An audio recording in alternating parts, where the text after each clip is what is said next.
Hey guys, welcome back to Dracula Love Story, and we have episodes, I think they released episodes 3 and 4.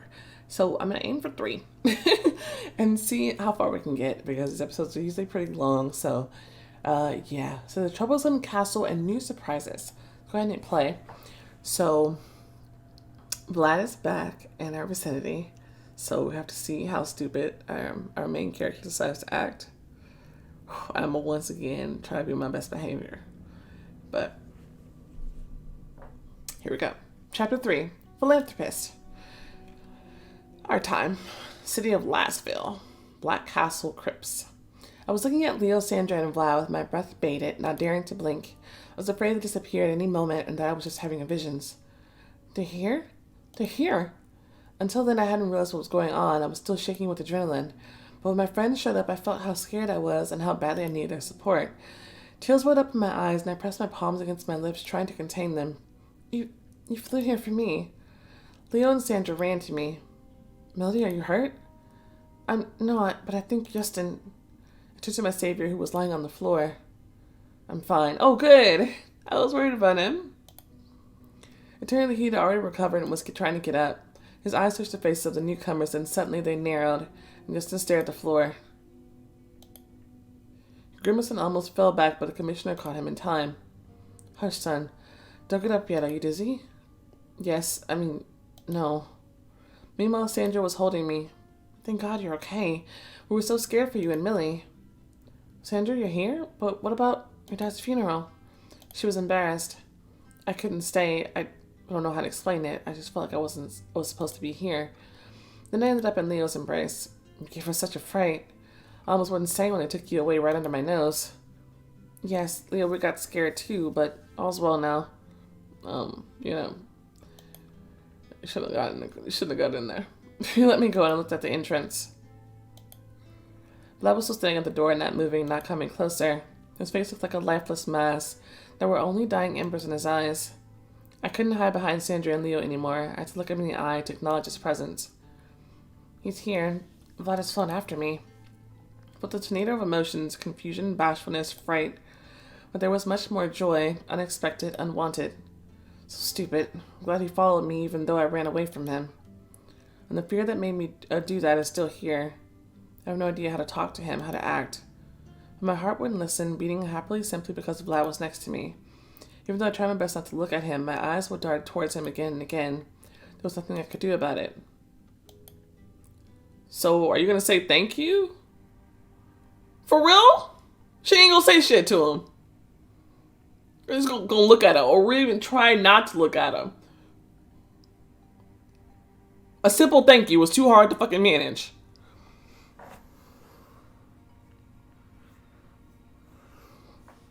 We just started. We're 3 minutes in and I already want to punch her in the face. Keep reading. Keep reading. What the hell happened here? Commissioner was looking around at the torches and the overall scene in the chamber with perplexity. I told everyone what happened. Damn it, it's the last thing we need. The policeman rushed to examine the wall where the black figures had disappeared. Leo followed him, but there wasn't a visible mechanism for moving the wall.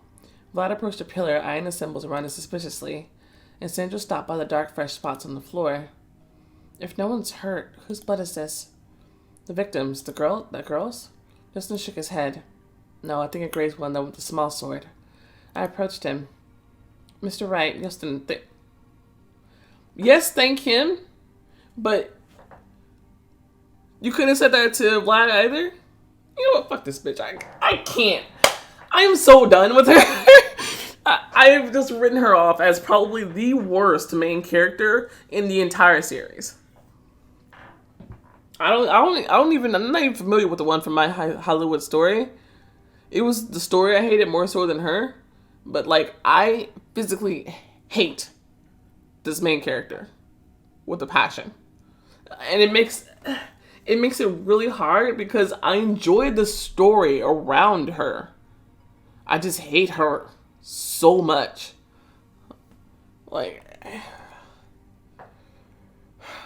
Mr. Wright, listen, thank you. We barely know each other, but you saved me, risking your own life. It's just, you were calling for help.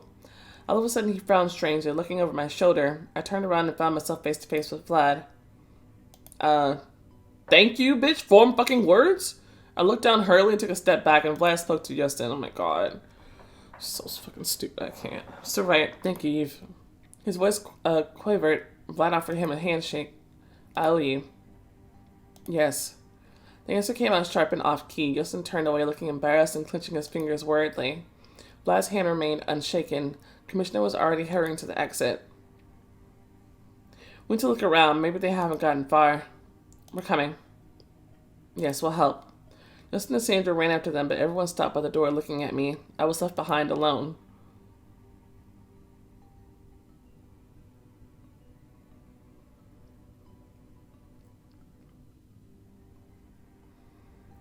Well, what the fuck are you gonna do here? You might as well come with them. But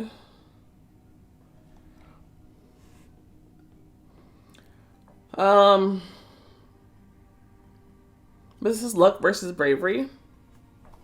So am I supposed to say already go?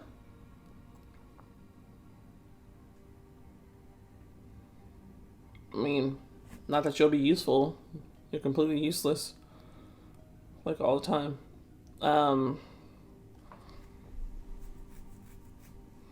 I think we're looking for... This might be bravery, right? I don't know. Let's see what this one does. It wasn't alright, but I decided not to give in to panic. Vlad shook his head. Melody must have remained alone. Sandra, you shouldn't come either. Both of you stay here. Alright. The men went out of the chamber, and Sandra turned to me. I grabbed her hand. How did you end up here? How did you fly so quickly? I don't even understand it myself. Alinka and I were at home. We expected you to call before takeoff as agreed. But Leo called and told us they took you away without him, and he said Vlad was already going to the airport, and both of them, I will follow you. And that I can come too. He'll come and pick me up.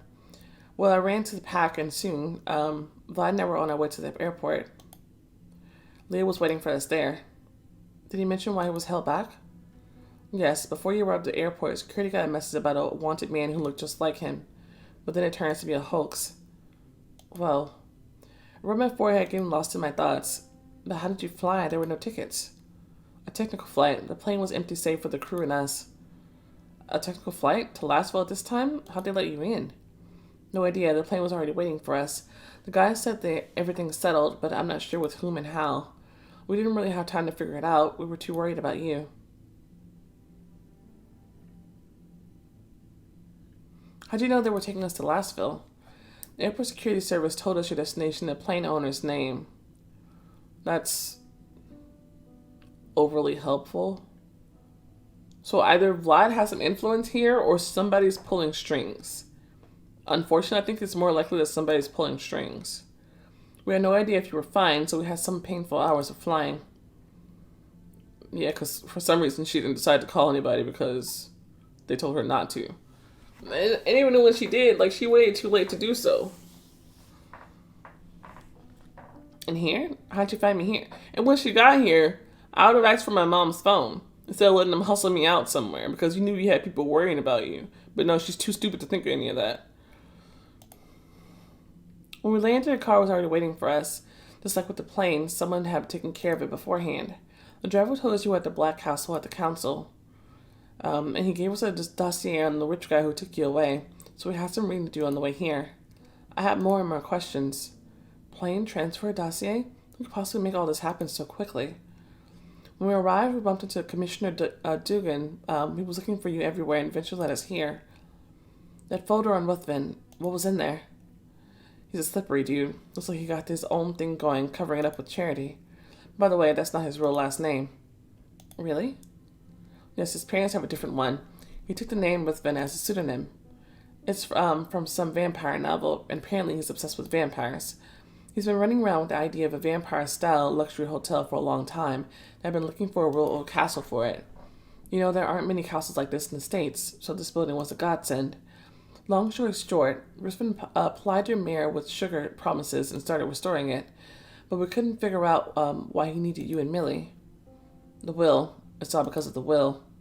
The commissioner, Leo, and Vlad returned to the chamber. Did you find anything? Nothing. 0 traces. Where's Justin? I told him to catch some rest, but he's had enough for today. Shall we? We left the crypt, and the commissioner led us upstairs. Mr. Dugan, you mentioned a will? What did you mean? The commissioner told him about the inheritance and screwed up plans of Ruthven. Such a strange story. Melody, so Ted died when you were 4 years old? I guess. Leaving the castle to a child you don't know. Weird indeed. Maybe distantly related? Alex smiled, but I really doubt it. Dugan chuckled grimly. Why can't the city hall restore the castle? Sure, it's not too much for the city budget. A couple of years ago, it would have been a problem, but it wouldn't have been a problem. Mackenzie, our mayor, he's a good man, but he's a lousy leader. He's not a good man, and you know that things depend on a leader. Under strong leadership, even the most desperate projects can bloom, and someone clueless can only destroy what others created.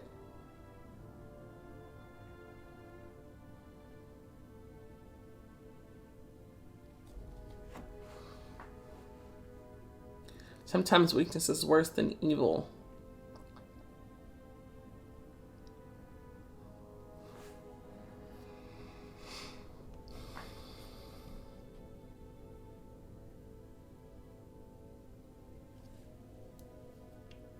Is it? Because, okay, here's a good example of that. Shadow the Saint for it, right? Which I found out that's what the special episode is going to be in, so that'll be interesting.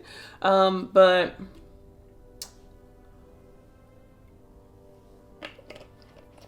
you have Candy, who was the epitome of weakness from that story. And then you had the masked man who was evil. Was Candy worse than the masked man? No. I still hated Candy. But I detest the masked man. Detest. So I don't know if that's necessarily the case. Although through somebody's weakness, a person who you thought that you could trust betrays you. Like Candy. But I still didn't hate her more than I hated the masked man. I did hate her. So I don't know if I can go with that statement. So I'm just going to say it happens. Luck. Maybe bravery would have been all the mayor's fault. I felt sorry for the mayor, but I felt even more sorry for the city and this building.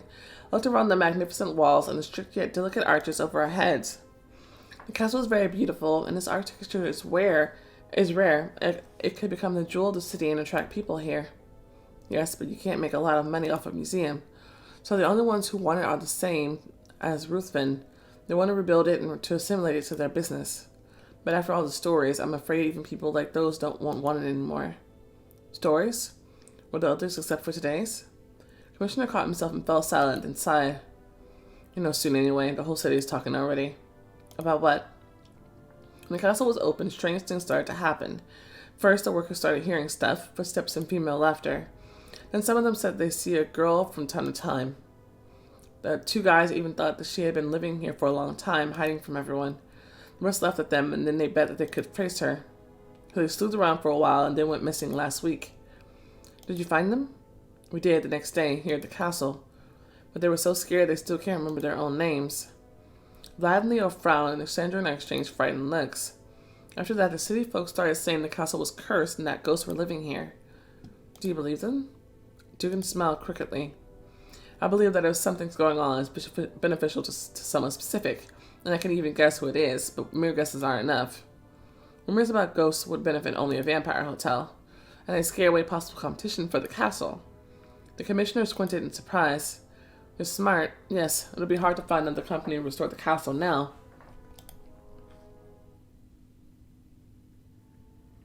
We went outside and I felt I was breathing easier. Melody, sorry, but I can't take you home as I promised. I've called for backup. We need to comb the surroundings. Don't worry, we'll take care of her. Yes, Mr. Dugan, it's fine. However, my belongings. At the airport, I decided to bury my mom and sister, and so I took my baggage to the commissioner's car. Ah, right, let's pick them up. My friends were waiting by the exit, and we walked towards the parking lot. The yard was narrow, so the cars were parked in a row, stretching deep across the castle wall. Finally, we reached Mr. Dugan's car, and he got my suitcase out of the trunk. In a small textile bag. At that moment, a police car entered the yard. The commissioner turned towards it. My guys, I need to intercept them before they scare the guests with their questions. Go ahead, I'll look for my bag. He nodded, gave me the car keys, and hurried towards the policeman. Found their bag, produced a water bottle out of it, and took a couple of gulps, and then I heard some noises and froze. I walked forward quietly and saw a teenage boy with a weirdly inflamed gaze holding some sort of container.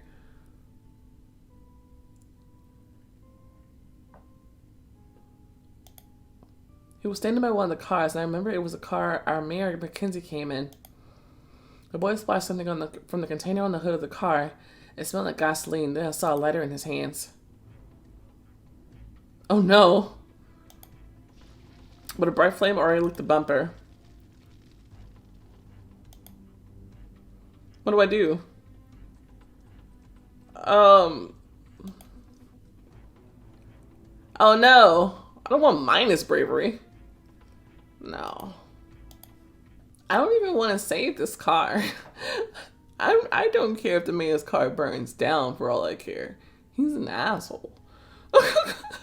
But then I realized that they keep mentioning that she has a textile bag or something like that. So I'm assuming they mentioned what type of bag it is for a reason. So I think they mentioned try to smother with the bag. So I'm gonna cover it with that.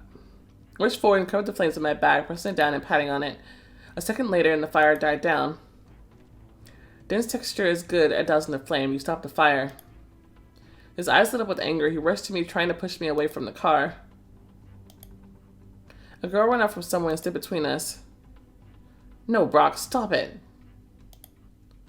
But he wouldn't back down. All of our hands tangled. Cassie, Brock.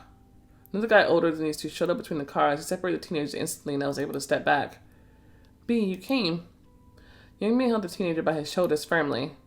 Brock, look at me. 1, 2, 3.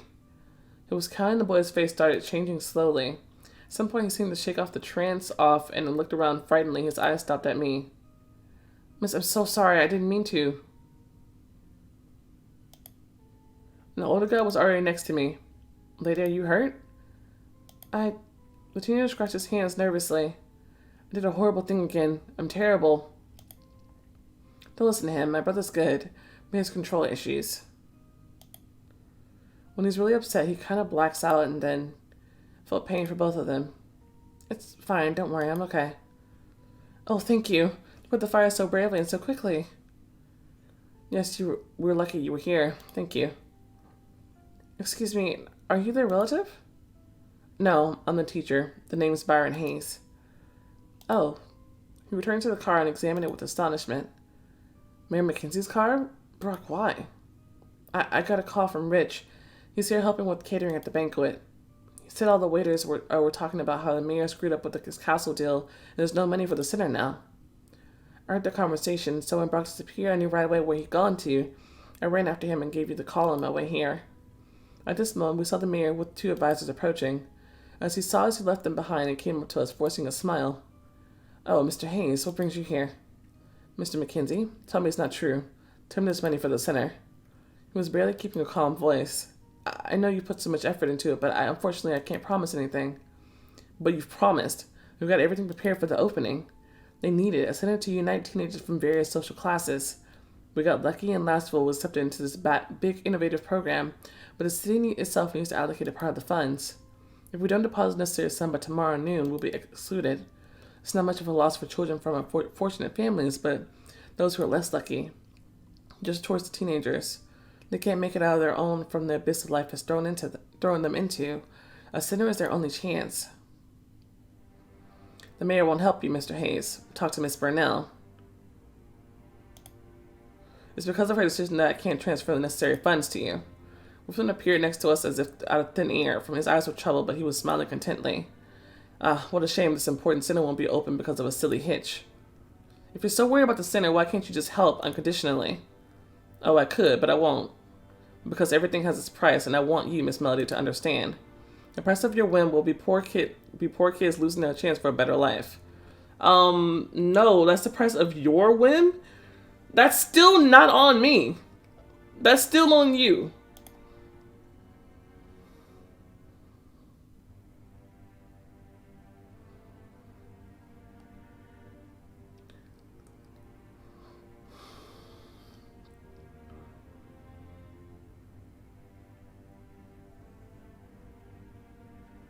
He's disgusting. I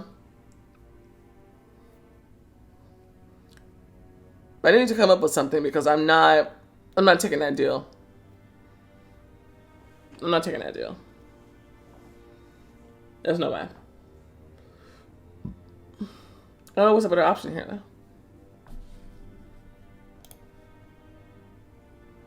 But what? I can't cut a deal with Brisbane. There's no time to look for other options. Cassie and Brux's faces were full of doom resignation. It was as if they'd grown accustomed to failures as long time ago. It's also so complicated. I know it's not my fault, and yet I feel so bitter because there's no way I can help.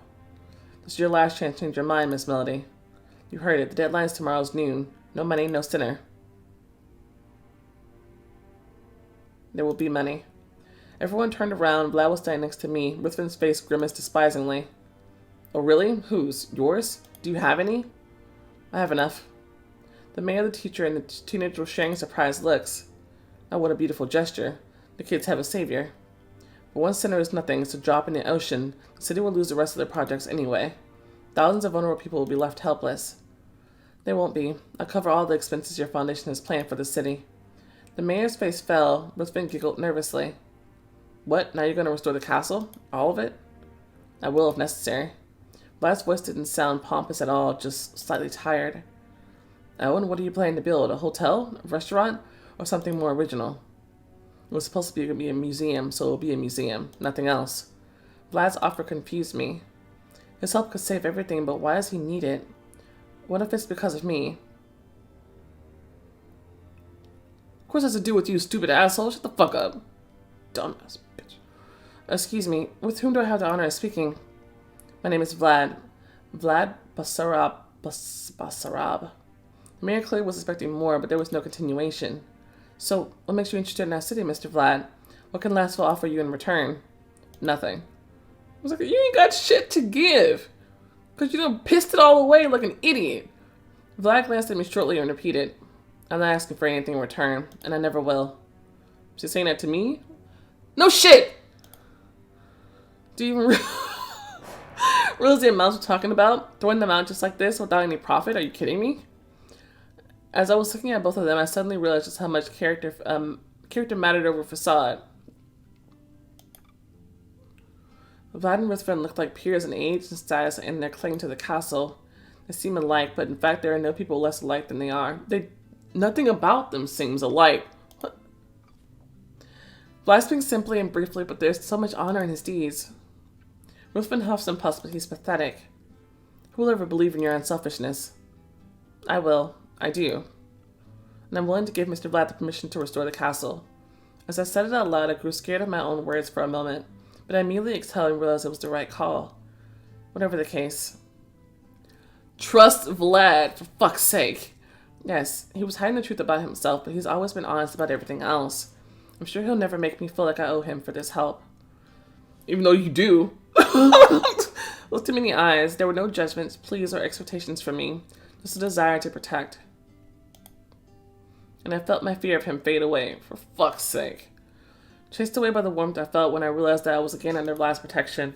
His generosity and his strength of mind were so great that they covered everyone around him with an invisible protective cocoon. So basically he had to drop a buck ton of money on you for you to come around. Now I'm starting to wonder if Noah was right. All she cares about is money. Gold digging, bitch. Me and the inhabitants of a smaller, they're trying to make this like, oh, well, you know, I realize he has a strongness, a strength of character, and this and that. And no, you look like a gold digger. Like, I'm sorry, you just do. Like, there's nothing wholesome about that. Like,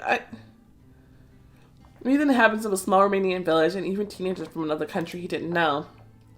Whoever he is, there's more humanity to his actions than to many others. Your relationship with Vlad has been improved.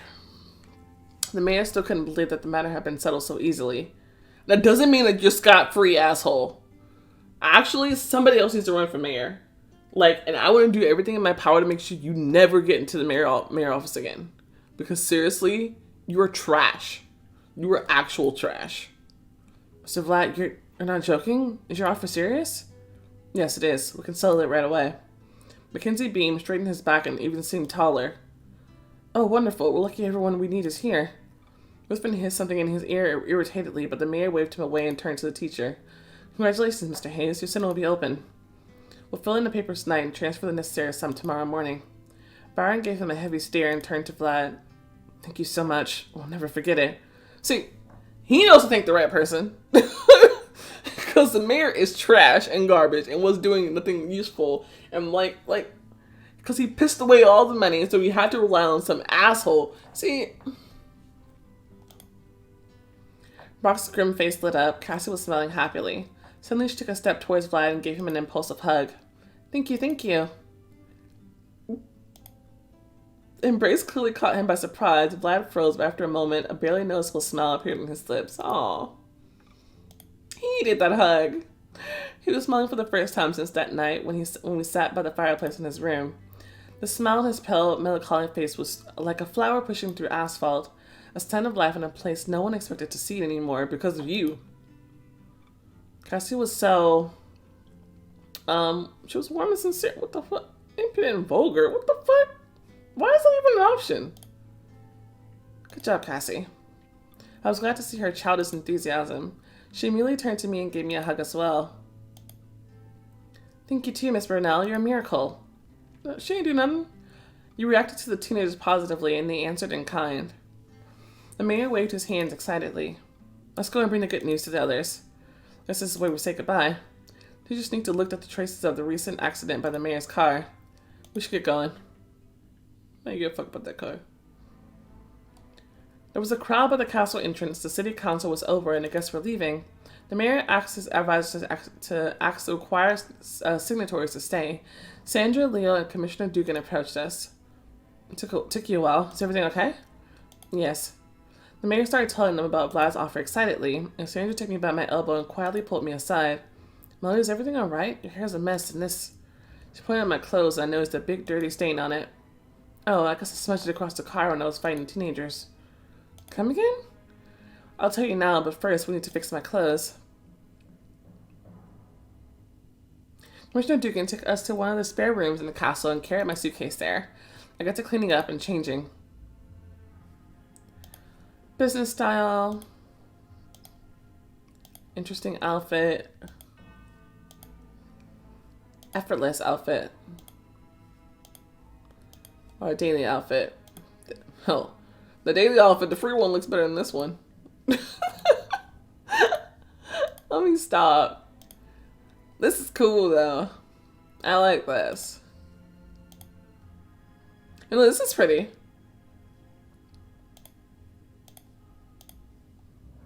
I don't know, I like this.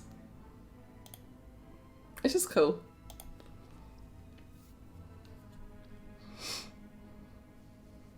And then to brushing my hair. Hairpins, shoulder length fair, shoulder length dark, with braids.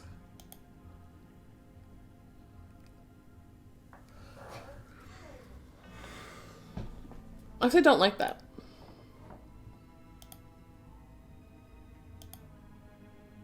I appreciate the different hair colors here though.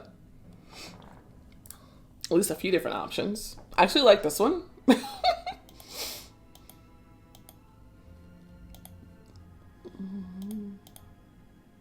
I just like this one. Not quite with this outfit, but I like this one. So I'm going to keep it and I'm going to change her hair really quick. When we went back to the lobby, there were no longer any guests except for Vlad, the mayor, and several officials. They were looking through their papers and discussing something. The commissioner and Leo were standing aside, and Sandra and I approached them. Everything's ready. They're about to start signing. All right, we can get started. I was wondering what he was going to do. Suddenly, the front door flew open with a bang, and Brisbane walked in. He was smiling again. Tell me, gentlemen, which foundation is Mr. Vlad going to use to transfer the money to the city? Foundation? Yes, Latchfield's laws forbid donations directly from individuals, only charity funds. The mayor smiled confusedly. Yes, but I'm sure this is not Mr. Vlad's first donation, is it? I'm confident someone as generous as has been working with charity funds or even has his own for a while. Well, I've been doing this work for a while, so I've asked around. Looks like Mr. Basarab hasn't been involved in any charity until now. If that's true, he needs to make arrangement with the foundation first, but it will take months for them to check everything. Mackenzie went pale and looked at Vlad. He was silent. The commissioner said through his teeth. Damn, looks like we're in a tight spot. So what about the fund? I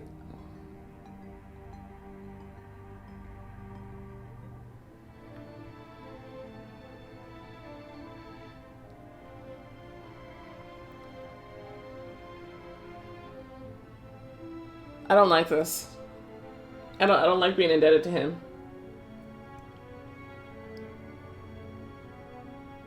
Of course, Mr. Vlad has his own fund. It's called the Ark.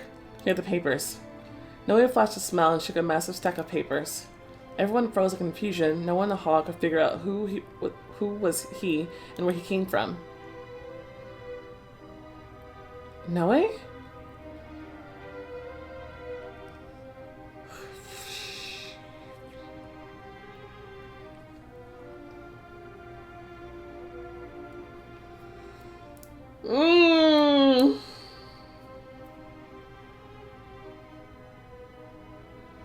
It's like the music is kind of telling for me. Like I love his own theme music. Like he has his own theme music. This always plays when he's around, and it's like it's playing, and it seems like nice, and all of a sudden the music kind of like takes like a weird like dip, and it tells you like not everything is quite right. And I'm still really upset with him. I don't like him. But I'm wondering, like, should we...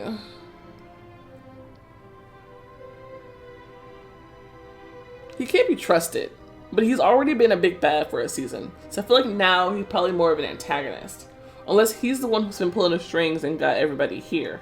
And so now this is his next big scheme. But his last scheme was just to get Vlad to be who he was, but that's already been revealed. And that didn't quite go the way that he'd hoped. I mean, it tore us apart a bit because she's stupid. But... oh, shit. Should we try to be optimistic? We shouldn't trust him. There's a catch to this. There's always a catch. We should really look at that paperwork. I don't trust it.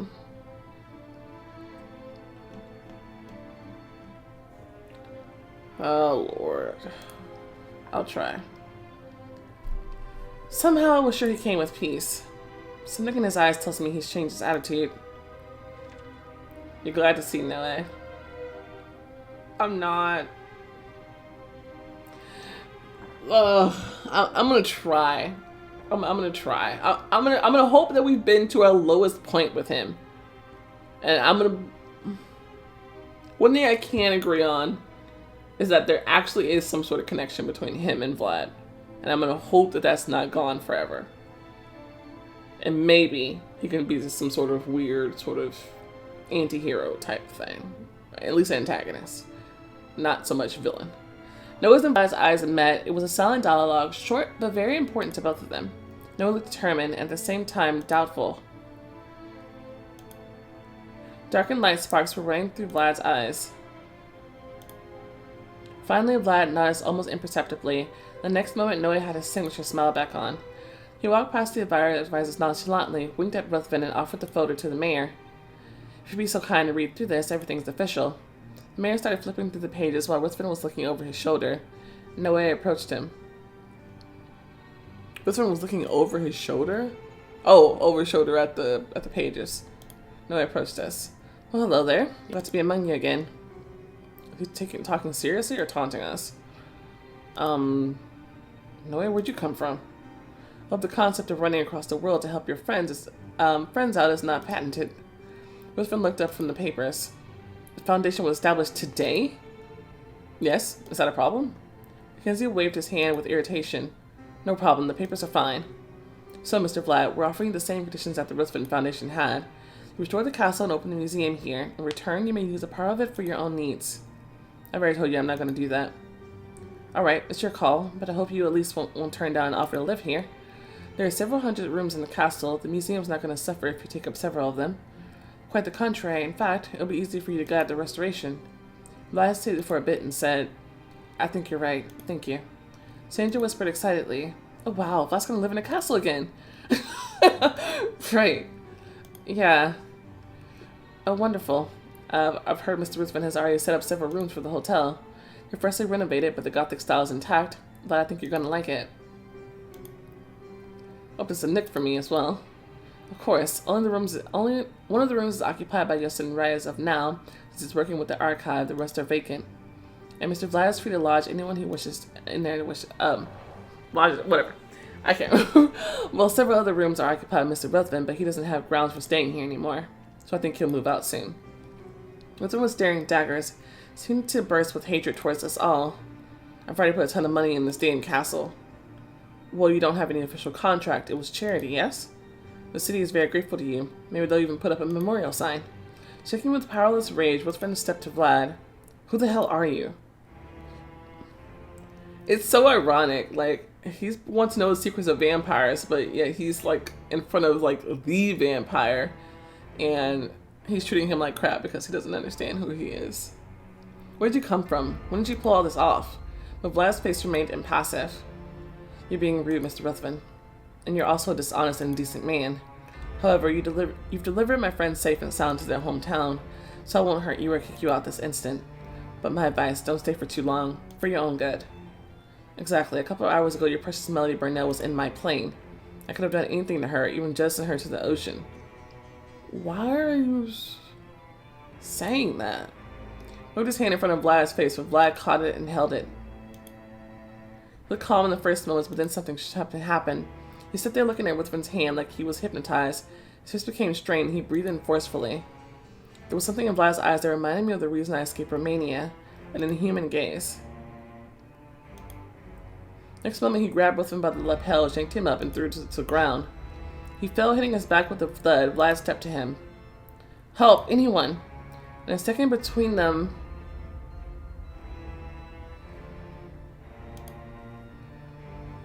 Vlad, no! Stop! Here's my hand standing in his way and looking at him in the eyes. Don't, please. He froze, took a sharp step back, and turned around as if he couldn't stand my gaze. The Commissioner and LAIA ran to us. Alright guys, calm down. This is too much. What just happened there?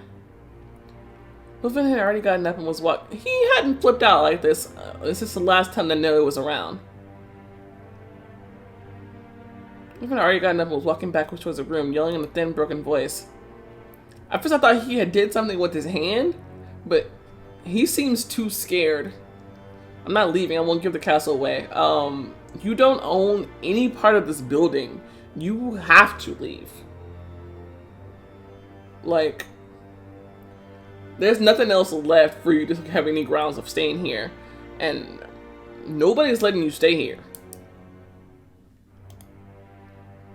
Unless they're going to be here in the morning, they'll sue you and him. On what grounds?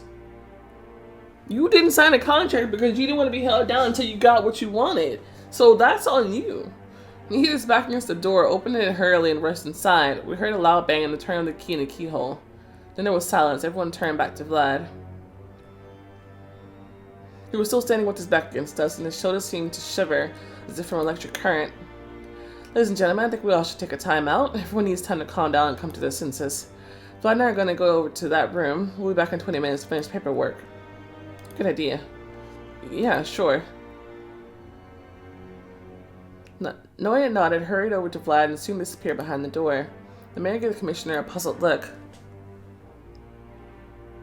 I think we should let Miss Burnell go home. It's too late and we're getting held behind, and she only recently got off the plane. Of course, we can examine the chapel tomorrow and discuss the will. But right now, we still need to secure sanctions for the renovations in the castle. This one paper, Miss Melody. Sign it and you may leave, alright? Yeah, sure. Man is right. I took to preparing the document. I'll go check on Vlad and tell him we're about to leave. Go, LAIA, we'll be here. He left an advisor, gave me a pen and consent paper. I read it extra carefully and signed. Good. Make sure the mayor's not getting anything out of this. Thank you, Miss Burnell. You're free to go. The Commissioner stepped aside with me and Sandra. Can I have some rest, Melody? I'll come pick you up in the morning. Then your mom is going to kill me for sure. For doing what? Yeah, for what? For everything. What the fuck does that mean? She didn't even bother to come to make sure that I was okay. Like, for everything. Don't pretend like she cares now. Whatever. LAIA returned. He looked worried. How's Vlad? Well, I don't like the state he's in. I offered him to come with us and crash at my place tonight. That's a great idea. Yes, but he refused outright. He said he'd stay here. With a pang of pain in my chest. Vlad rushed out as a mouse to help me. He literally saved the castle in the city. And we're supposed to go and leave him here? I haven't even talked to him properly. And whose fault is that? I clenched my fist decisively. LAIA, Sandra, wait for me. I must talk to him. Walked into the room cautiously. The dim evening light made me think it was empty at first, but suddenly a silhouette detached from the wall and stepped towards me.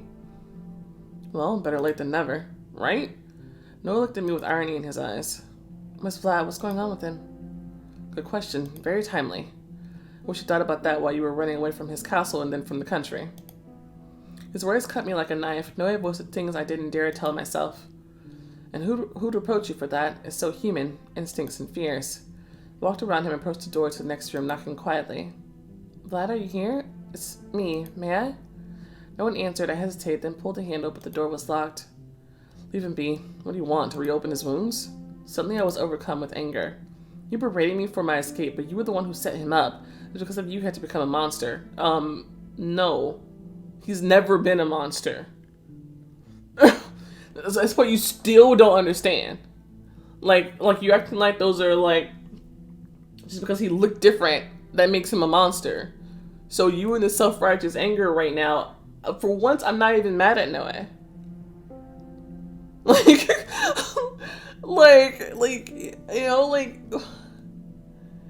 I'm just saying, I don't feel like he was really right about you. And I wanted to believe that he wasn't, but you were a terrible person. No, Melody, he already was. I only showed you his true image. You'd find out anyway. Isn't it better it happened sooner than later? I had nothing to say in response, and that was even more painful. Why are you here, Noah? To be my conscience to torture me? Oh, I won't have to. You'll be far better at it than I ever will. No one can torture a person more than their own thoughts. I covered my face with my hands and lowered my head. Damn, he's right. He's so right. I did a horrible thing. You did. I left Vlad alone in his darkest hour. Suddenly I felt a soft touch on my wrist, opened my eyes to find out Noah's face next to mine. I couldn't really say it was sympathetic, but it wasn't taunting anymore, certainly. Noah treats you well enough. I'm not here to torture you. On the contrary, I want to help. You're a restorer, Melody. You tear out the excess from the masterpieces with your sharp instrument, all the dirt instead of the years. It might seem crude, as if there's no escaping the damage, but it's the only way you can reveal the true image to the world. I do the same thing. I never heard Roy's voice like that before, serious and slightly sad. Do you want to see what happened when you left? I can show you. Show me? How? With the help of this. He showed me his open palm. There was a small disc resembling a gaming chip. Are you ready to see? Yeah. He smiled, walked around me, and stopped behind my back a little too close to me. Then he touched my hair and whispered in my ear. But I'll have to hug you in order to do it. What? Turned around sharply and he laughed and appeared in front of me again. Calm down, I'm kidding. Touching palms will do. Put your hand on mine. I covered his palm with mine so that the chip ended up between them. Everything grew dark and then I saw a familiar place.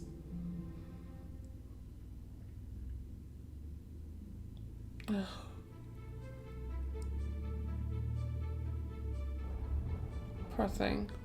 There was a huge empty chamber with stained glass. Down on the floor there was a hunched silhouette. The clock was still, but I could see that over the window, time was moving like a high-speed rewind. Day was replaced by night, night was replaced by morning, and then evening.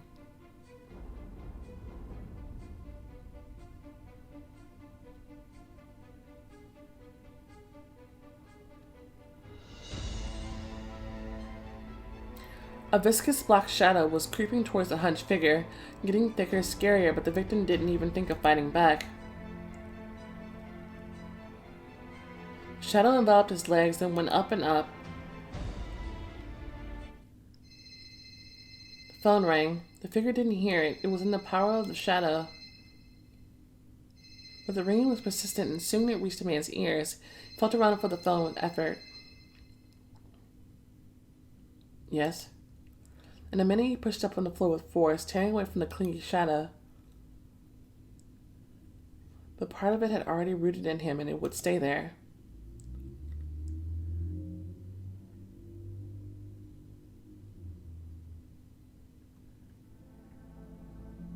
Our hands separated and the picture disappeared. Lil called him and said we were taken away, but what happened next? Show me. Noah shook his head. He doesn't want to show me. He wanted to jerk his hand back, but he didn't have time to. I covered it with my hand and skin and squeezed it.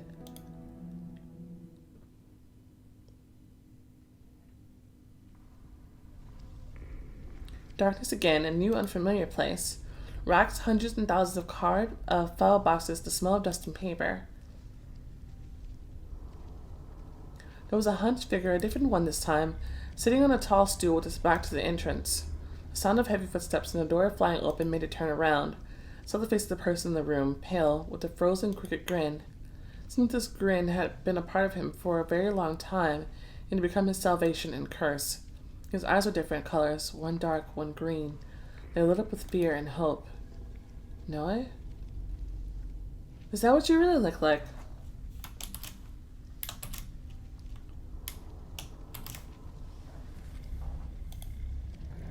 Vlad, are you... Someone took her away, abducted her. I want to know what you have to do with it. Oh my god, he looks so cool. Oh my gosh, how can you look at that and be like, monstrous, I hate it. Oh my god, he is epic. Nothing, Vlad. The guest approached him slowly and looked him in the eyes. You're not lying? Then who? Are they from here? Can you look? Yes, of course. The room inhabitant hurried to a strange machine and started adjusting it and looking. Sometimes he would look up and stick a glass at this guest, who was frozen by the racks, but soon the answer was ready. She's fine, for now. The threat is, however, coming. There's an energy of greed and envy around her, but it's human, not ours. And the threat? I don't know, it's too vague for now. The room inhabitant took an impulsive step towards the guest. Vlad, I'll help. I'll set up a plane. We'll come get her. No need, I got a plane already. Goodbye, Noe. The door shut with a bang. The room inhabitant sat motionless for several minutes. Then he sprang to his feet and took to getting ready hastily. His eyes, one dark, one green, were lit up with decisiveness and hope. He wanted to help, Vlad. He wanted to make up for it. What he done?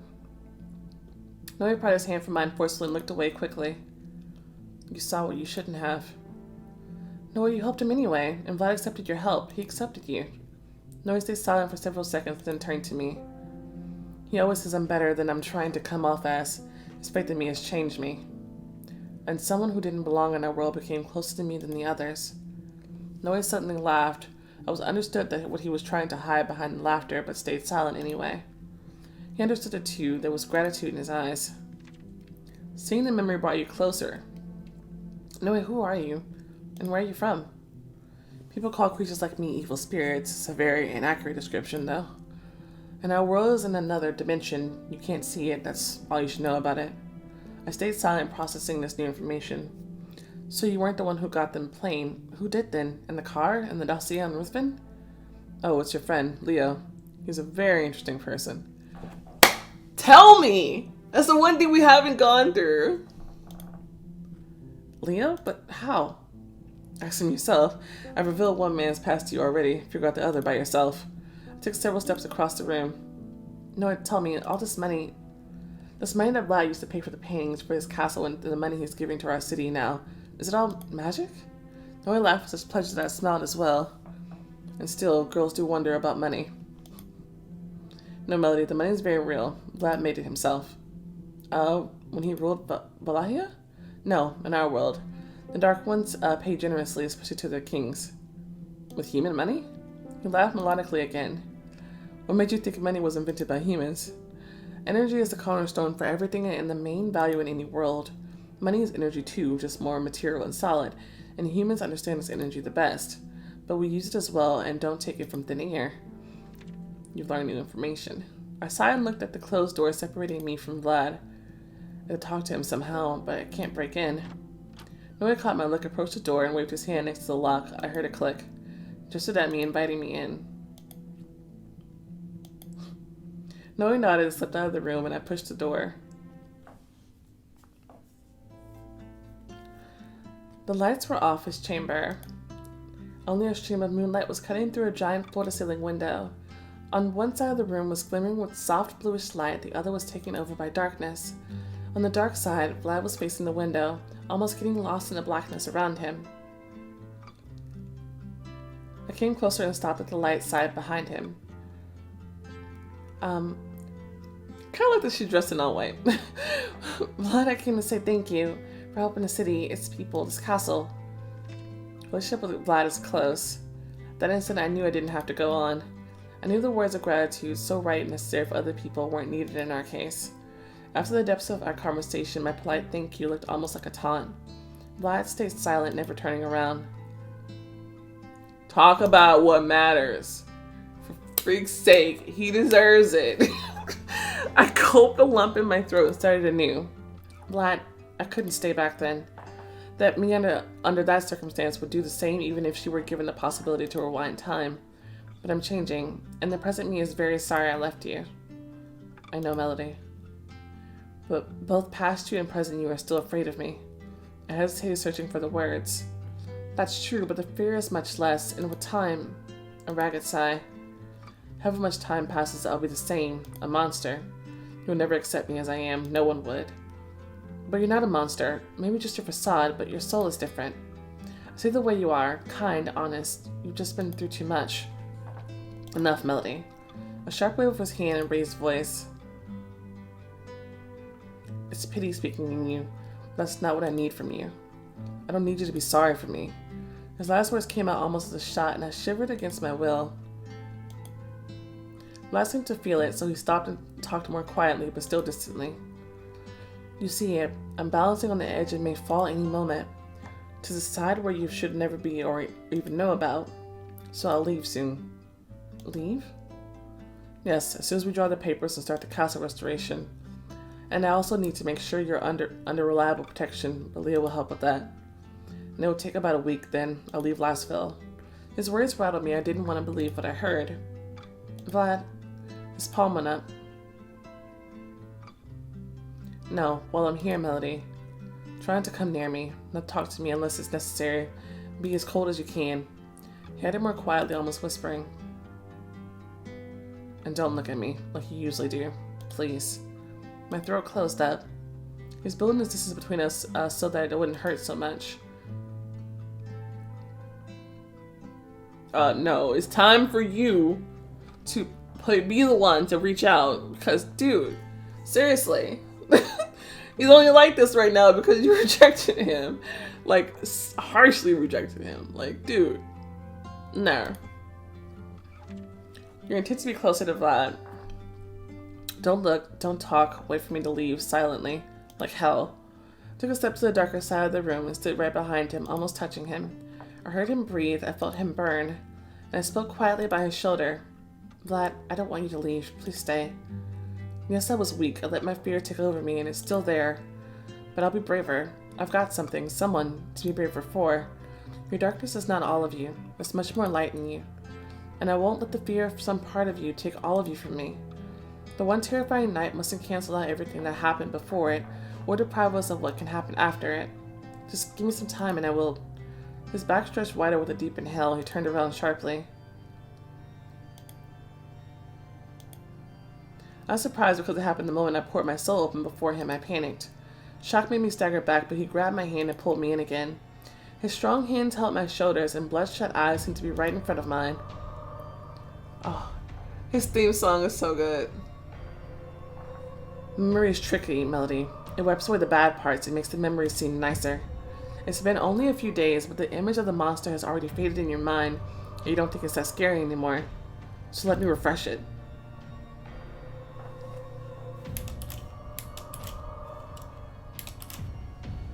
I tried to break free, but I didn't stand a chance.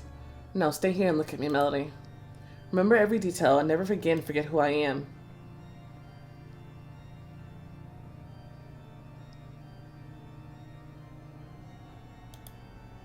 He let me go. I staggered back.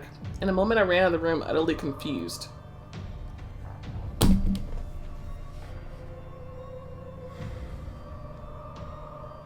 Get your ass back in that room. I swear to fucking God. You stupid bitch.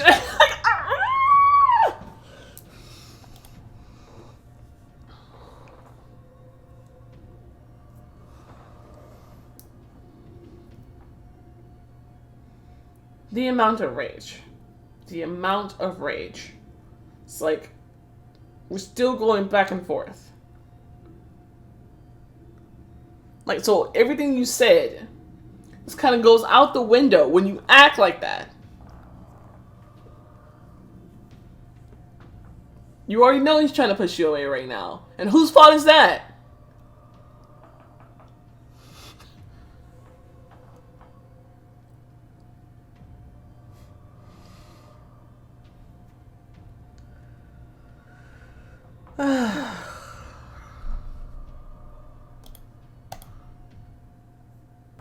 I'm gonna go ahead and this part right here. I'm mad. I'm trying to be on my best behavior. I really am. But, you know, he deserves better than our main character. He deserves better than her. He really does. But unfortunately, she's the main character, so we don't get another one.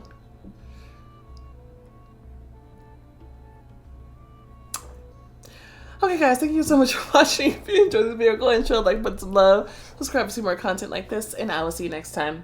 Bye.